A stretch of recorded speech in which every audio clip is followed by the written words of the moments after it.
The mystery endures to this day as to why Lord Radagon would cast Lady Renala aside, and moreover, why a mere champion would be chosen for the seat of Elden Lord. Radagon of the Golden Order is the second Elden Lord and the consort of the God Queen Marika. Players will come to face him as the final boss of the game, but his presence and role in the lore make him one of the game's most important actors. One of the game's major revelations is that Radagon is in fact Marika, though in what capacity that is the case is a commonly discussed topic in the community. Some think that Marika is disguising herself as Radagon and living a double life, while others that Radagon and Marika are two halves of the same being that separated from each other and later reunited when shattering the Elden Ring. But today I'm coming to you with a completely different theory, that Radagon is actually an entity similar to the Mimic Tears, and is a copy of Marika herself. This theory is one that I personally believe, and unlike my previous videos about Selen being Ranni's sister, check it out by the way, this one will have a huge effect on my overall interpretation of the game's main lore. And so, let's take a look at the hints the game left us.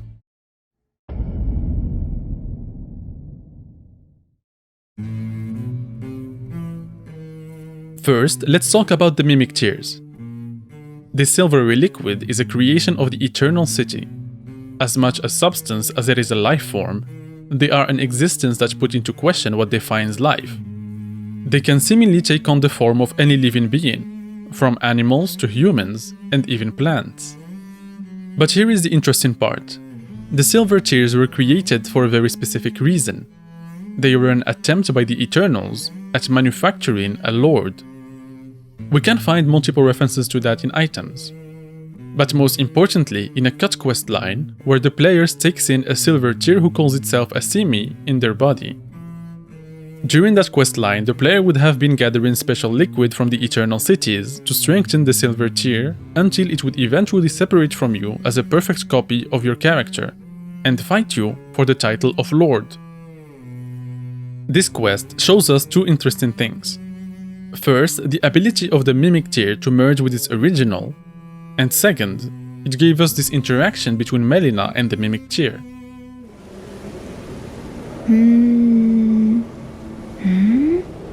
Is there another person inside of you? Did you want that to happen? I sense no malice. Do as you think best. Hello, other you. I am Melina, and I am traveling with this person. We might be together for some time. Pleased to meet you. She addresses Asimi as the other you, meaning that the Mimic Tear at that point is also considered the player character. Be sure to remember this specific wording used here by Melina, as it will be relevant later. To conclude this section, I would like to say this. Though the Mimic Tears we meet in-game were the result of the Eternal City's attempts at crafting a Lord, nothing in the game ever implies that they ultimately failed.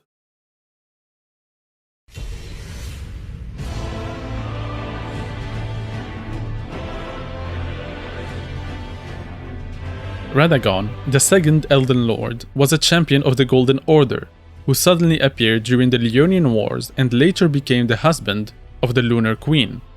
But after Godfrey, the first Elden Lord, was exiled from the lands between, he was summoned by Queen Marika to be her consort, something that was considered very odd. And indeed, there was more to it unbeknownst to everyone.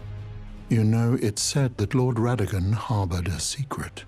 A famed sculptor of the Erdtree capital was once summoned to render Lord Radagon's likeness in giant stature, when he glimpsed the skeleton in Radagon's closet. And as such, it's said the great statue harbors his secret too. Miriel tells us that Radagon carries a secret, and we later find out that Radagon is in fact Marika.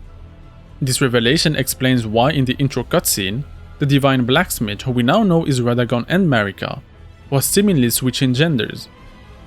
But we need to also be clear. Marika and Radagon were not always fused as they were when the Elden Ring was being shattered. The echo of Marika in the Queen's bedchamber makes it clear that they were separate entities up to that point.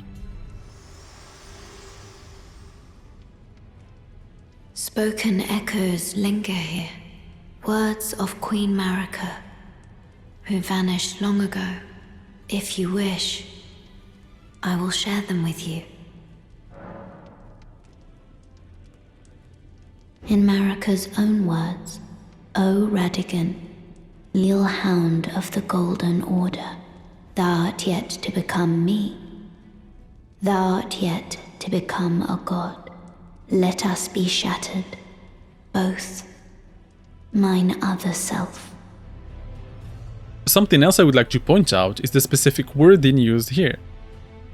Marika refers to Radagon as her other self, and not as her other half, as I have seen it frequently misquoted. This is the same way that Melina addresses Asimi as the other you. And so it seems that Radagon was an entity separate from Marika, but also an almost perfect copy of her, if not for the fact that he is not the vessel of the Elden Ring, as that would also make him a god. Queen Marika is the vessel of the Elden Ring, carrier of its vision, a god in truth. But after the Elden Ring's shattering, she was imprisoned in the Erd Tree, a grim punishment for shattering the Order, despite her godhood. This is where we should turn our attention to Queen Marika the Eternal. Throughout the game we learn very few things about her, but in the very little we know, we can deduce something of major importance. From the Numen rune, we learn that Marika herself is of the same kind, and from Roger that the Numen women who make up the Black Knife Assassins are said to be scions of the Eternal City. A scion means a person of noble descent, and the Black Knife Assassins are also said to have close ties to Marika herself. And so it seems that the Numens are nobles of the Eternal City, and that Marika is also from the Eternal City. In classic FromSoft fashion, it was in her name all along. If you are still not convinced, data miners also found out that the enemies of the Eternal City are called Marika lineage in their AI file. And we also know that Marika has direct ties to mimicry through the Mimic Veil item. The fact that the Queen Marika is from the Eternal City completely recontextualizes a lot of the events in the history of the lands between, and starts to shed some light in her obscure motivations. But more specifically for this video, it explains how it would be possible for Radagon to be a copy of Marika, as she is a noble of the Eternal City, the civilization that wished to create a lord through mimicry. At this point, the dots connect themselves. For my last piece of evidence, I would like to talk about the Ember Egg. The egg is a sacred relic of the Golden Order that contains a great rune, and is used by Rennala to practice the art of rebirth. But originally, it was a gift from Radagon to her when he left to become Elden Lord. In the end, Lady Rennala was left alone, cradling the amber egg Lord Radagon bequeathed her. Now she devotes herself to it through forbidden rite, the grim art of reincarnation. The egg itself makes use of the core of a mimic tier to function. And so the idea is that it was used to craft, or you could even say, birth, Radagon. But while working on rounding up everything for this video, I came up on something incredible. If we try to take a better look as to what's inside the Ember Egg, we can find locks of red hair. The same signature red hair that is famously associated with Radagon. And so here is my proposition. Radagon is a copy of Marika, and the culmination of the Eternal City's work on the Silver Tears. With the power of the Ember Egg and the Great Rune, Marika crafted an Elden Lord as a perfect copy of herself.